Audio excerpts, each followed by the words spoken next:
Assalamualaikum warahmatullahi wabarakatuh. Kawan-kawan sekalian, saya berharap bahwa kita semua dalam keadaan sehat walafiat, selalu di dalam bimbingan dan perlindungan dari Tuhan Yang Maha Kuasa, sehingga dapat kita melaksanakan kegiatan sehari-hari dengan baik. Teman-teman, kali ini kita akan membacakan dan sedikit mengulas tentang sebuah tulisan dari Tony Rashid. Tony Rashid adalah seorang pengamat politik dan bangsa, pengamat politik, soal-soal politik dan soal-soal kebangsaan, dengan judul tulisan "Berhasilkah Jokowi Ganjar Kudeta Megawati?". Saya ulangi, judul tulisannya "Berhasilkah Jokowi dan Ganjar Kudeta Megawati?". Nah, itu judul tulisannya. Saudara sekalian, tentang soal isu-isu tentang kudeta dan pengkhianatan di internal PDIP, beberapa waktu yang kita sempat juga beberapa waktu terakhir ini mencuat di berbagai media, terutama media sosial Twitter, dan kita sudah membahasnya di video yang lain. Ini kita kemukakan untuk setidaknya untuk dikemukakan oleh seorang pengamat politik yaitu dan kebangsaan oleh Tony Rashid ini. Apa yang kita kemukakan di video yang lain beberapa waktu yang lalu bukanlah sesuatu yang mengada-ngada. Baiklah, kita langsung bacakan saja. Kisruh Jokowi Megawati sudah lama terjadi. Awal Jokowi dilantik jadi presiden periode pertama 2014, friksi dengan Megawati telah dimulai. Jokowi pilih Muarar Sirait jadi Menpora, tapi digagalkan oleh Megawati hanya beberapa jam jelang pelantikan. Ketegangan Jokowi Mega semakin tajam setelah Luhut Binsar Panjaitan atau LBP dipilih Jokowi menjadi partner dalam hampir semua kebijakan pemerintahan. Dengan LBP, Jokowi merasa setara, bahkan secara struktural adalah atasan LBP. Jokowi presiden dan LBP menteri. Publik menyebutnya sebagai menteri semua urusan. Wajar karena memang LBP memiliki pengalaman dan kematangan di pemerintahan, sehingga Jokowi merasa nyaman dengannya. Sementara dengan Megawati, Jokowi diperlakukan sebagai petugas partai. Dalam posisinya sebagai petugas partai, Megawati menuntut Jokowi patuh, loyal, dan sendiko dau pada PDIP yang otoritasnya ada di tangan Megawati.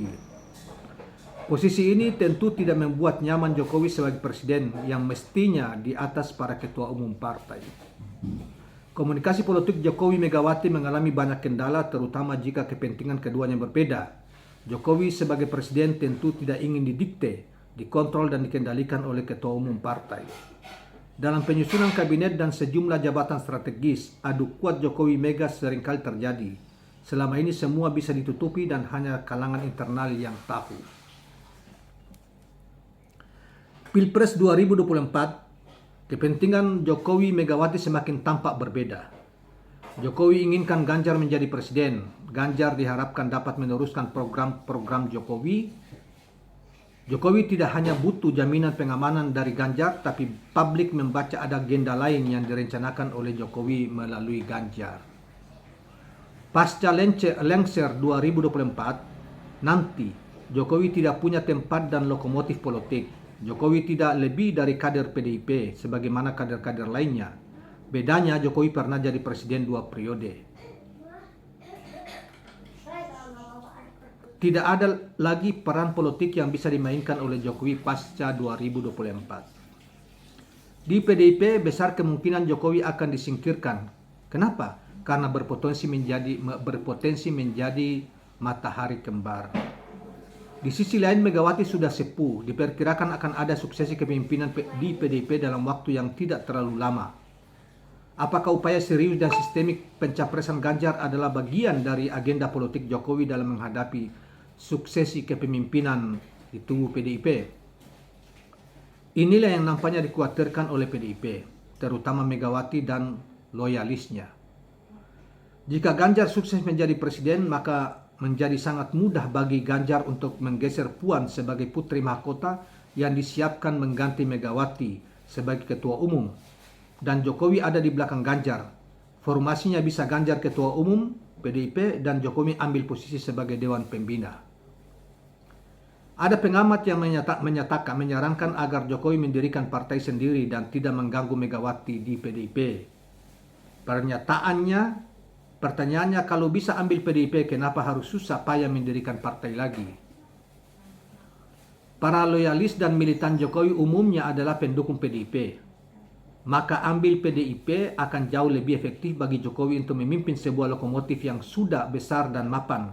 Tidak perlu lagi tertati-tati dari nol, seperti Anies Mata mendirikan Partai Gelora dan Amin Rais melahirkan Partai Umat.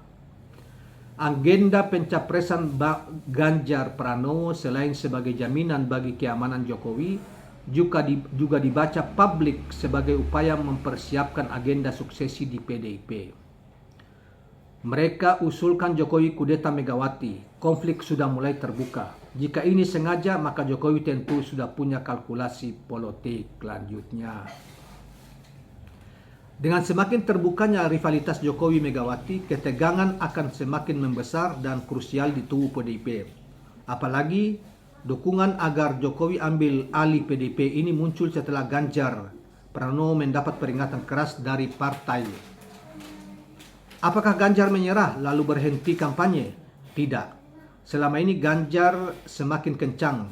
Ganjar cuek terhadap sindiran Puan dan berbagai serangan dari kubu loyalis PDIP. Ini tandanya Ganjar melawan. Ganjar tidak sendirian. Di belakang Ganjar ada Jokowi yang ada yang all out backup, bahkan diduga menjadi sang maestro bagi permainan dan manuver Ganjar. Jokowi punya kekuasaan dan akses logistik tak terbatas. Akankah kekuasaan dan akses logistik ini bakal membuat Jokowi berhasil menumbangkan Megawati?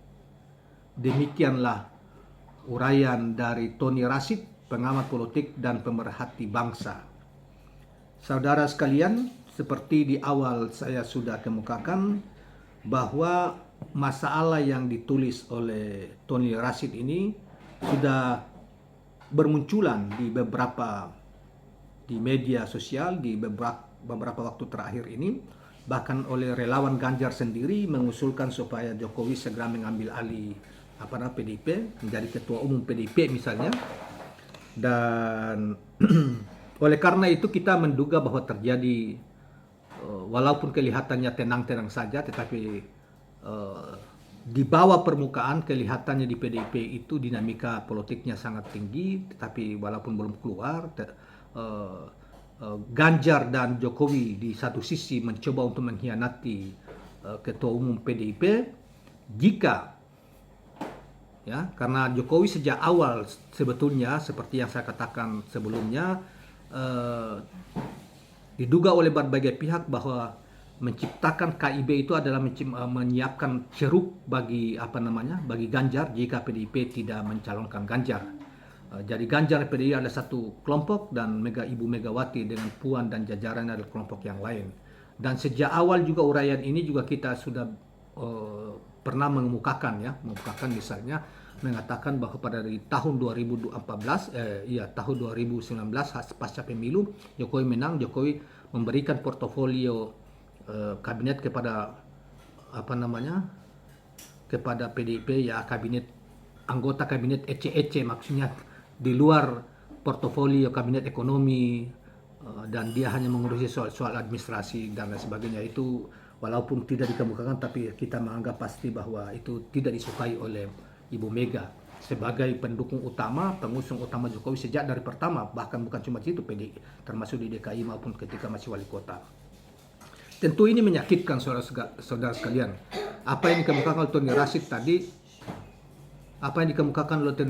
saya kira itulah menggambarkan apa yang terjadi, walaupun belum muncul ke permukaan, tetapi riak-riak itu sudah terlihat terjadi persaingan.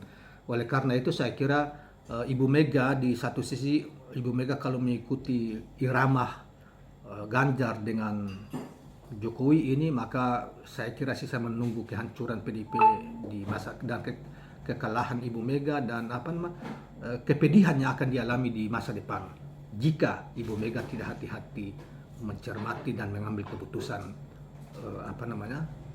untuk pencapresan di masa yang akan datang. Terima kasihlah teman-teman sekalian, semoga menambah pengetahuan kita tentang soal-soal ini dan semoga bermanfaat. Jangan lupa subscribe, like dan share channel ini. Terima kasih. Assalamualaikum warahmatullahi wabarakatuh.